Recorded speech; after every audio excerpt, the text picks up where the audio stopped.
Hello everyone, তো কেমন আছো তোমরা সবাই? Welcome to my another video Bengal warrior. তো চলে এলাম নতুন একটা ব্লগ নিয়ে, ঠিক আছে? তো ব্লগটা আজকে অনেক উপকারী হতে যাচ্ছে, কারণ আমি কিছু টপিক বলবো তোমাদের সম্বন্ধে, তোমাদের মেডিকেল সম্বন্ধে, ঠিক আছে? তো ভেরি ভেরি ভাইটাল ভিডিওটা, তো তোমরা দেখতে থাকো, ঠিক আছে? তো আমি একটু ব্যাকগ্রাউন্ডের একটু নাজারা তোমাদের দেখিয়ে দিই, ঠিক আছে? কত গরমের মধ্যে আমি ভিডিওটা বানাচ্ছি, ঠিক আছে? যে দেখতে পাচ্ছ, ঠিক আছে, দেখে নাও।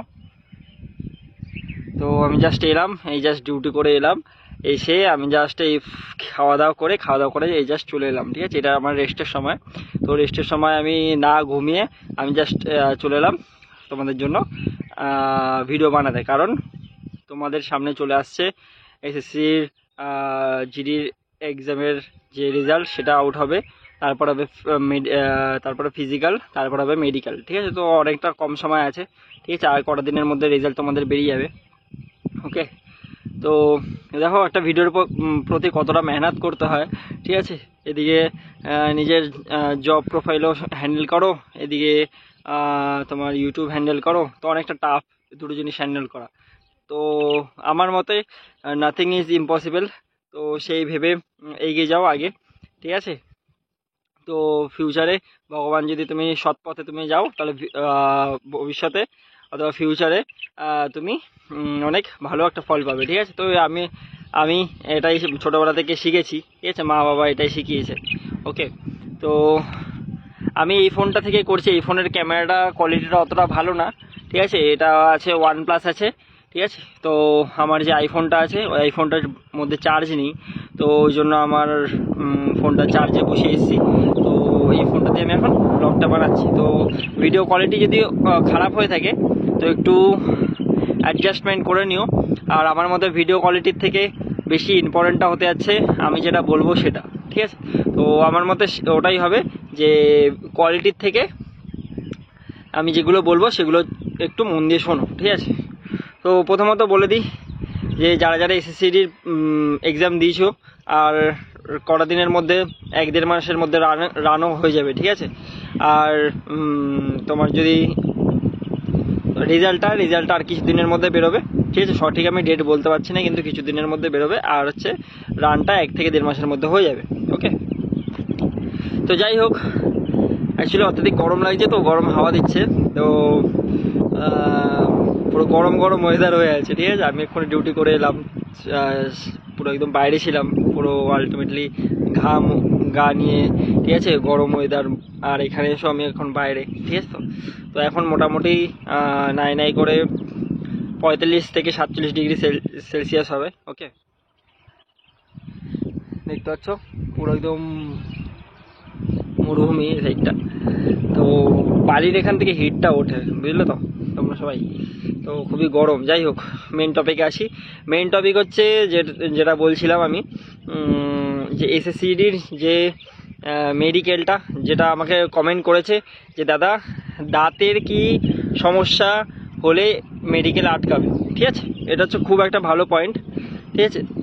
যদিও তো দাঁতে খুব একটা যদি প্রবলেম যদি না থাকে তাহলে আটকায় না। যেমন আমি কিছু আমি বলছি এইগুলোর জন্য, এইগুলো তুমি যদি শুনে রাখো আর যখন মেডিকেলে যাবে আমার ভিডিওটা পারলে একবার তুমি ওয়াচ আউট করে যেও।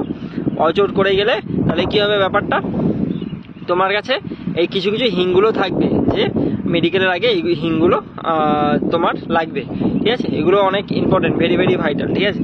তো প্রথমত আমি একটা বলি, দাঁত ক্লিন করে যাবে, ঠিক আছে? এসএসসিডি মেডিকেলে। আর ক্লিন করতে গেলে কী কী লাগবে, যেমন তেল নেবে, লবণ নেবে, আর হচ্ছে লেবু নেবে, ঠিক আছে? তো এই তিনটে একসাথে মিক্স করে লেবু দিয়ে তারপর দাঁতে ডলবে। এর ফলে হচ্ছে তোমার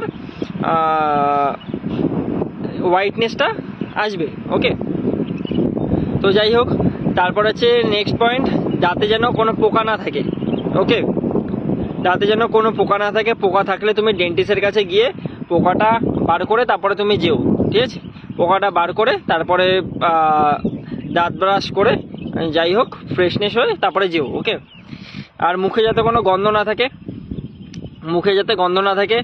মুখে যাওয়ার আগে, তুমি মেডিকেল দেওয়ার আগে পারলে একটা ক্লোরমিন নাহলে চুইনগাম তুমি খেয়ে নেবে, ঠিক আছে।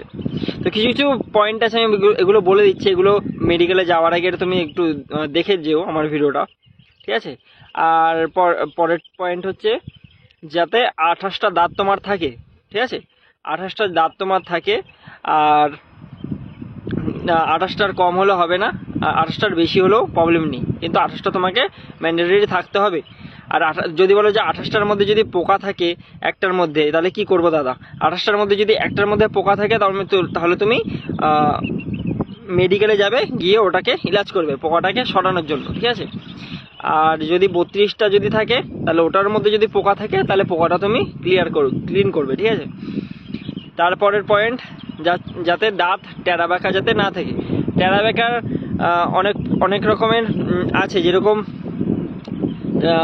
কীরকম বলবো তোমাকে, অনেক বেশি টেরা বেঁকা আছে, ঠিক আছে, যাদের দাঁত দেখবে অনেকটাই এবড়ো খেবড়ো, ঠিক আছে, তাদের কিন্তু মেডিকেলে বাদ দেওয়ার সম্ভাবনা থাকে।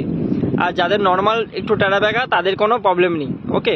আর দাঁত যাতে একই সরল রেখায় থাকে। আর যাদের দাঁত টেরা বেঁকা আছে তারা কি করবে? তারা করবে হচ্ছে, যেমন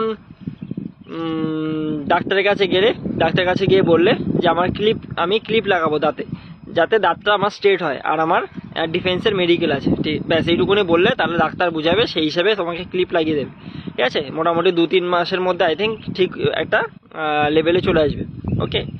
তো তারপরের পয়েন্ট হচ্ছে, কারোর দাঁত হয়তো ভাঙা আছে, ঠিক আছে, যেমন মিডিল দিয়ে ভেঙে গেছে কিংবা নিচ থেকে ভেঙে গেছে, ঠিক আছে, একটা দাঁত সিঙ্গেল দাঁত ওটা ভাঙা।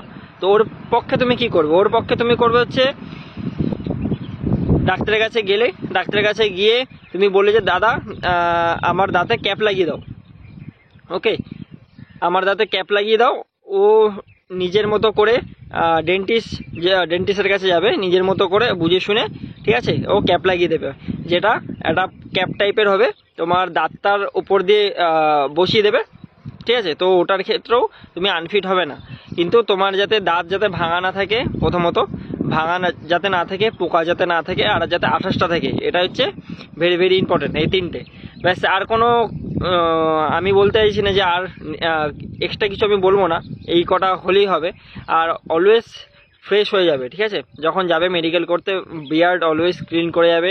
তারপর হচ্ছে দাঁত, তোমাকে বললাম দাঁত যেরকম নুন, তারপর হচ্ছে তারপর হচ্ছে লবণ, তারপর হচ্ছে লেবু, এই 3টে জিনিস দিয়ে ডলে তারপরে যাবে, তার পক্ষে দাঁতও ভালো থাকবে আর হোয়াইটনেসও আসবে দাঁতে, ঠিক আছে। তো এই একটা পয়েন্ট হলো। তার পয়েন্ট হলো, যখন মেডিকেল হবে তার আগে ক্লোরমিন কিংবা চুইনগাম তুমি খাবে, যাতে মুখ থেকে গন্ধটা যাতে না বেরোবে, ওকে। আর অলওয়েজ জিভ পরিষ্কার করে যাবে, জিভও তোমার চেক করো, ঠিক আছে। তো যাই হোক, দাঁতের যেই সমস্যাটা, একটা ছেলে আমাকে কমেন্ট করেছিল যে দাঁতের কিছু কিছু সমস্যা আছে, আই থিঙ্ক ওর হয়তো আছে, কিংবা আদার্স যাদের যদি থাকে দাঁতের সমস্যা, তো এই ভিডিওটা দেখলে তোমাদের অনেক হেল্পফুল হবে, ঠিক আছে। তো যাই হোক, ভিডিওটা এখানেই এন্ড করছি, ইতিগজ করছি, কারণ আমিও যাবো এখন ঘুমাবো, ঠিক আছে। আমারও একটু ঘুম চাই, আমারও ঘুম খুব কম হয়।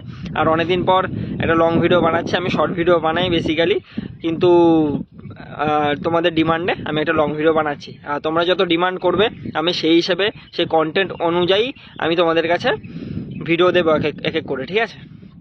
তো যাই হোক, আর তোমরা যদি ইন্টারেস্টেড হও যে ভূতের গল্প শুনতে, ঠিক আছে, যে রাজস্থানের কিছু কিছু ভূতিয়া প্লেস আছে, এরকম আমাদের বন্ধুদের সাথে কিছু ঘটনা ঘটেছে, তো সেই ভিডিও যদি তোমরা চাও আমি তাহলে তোমাদের কাছে এনে দেবো, ওকে।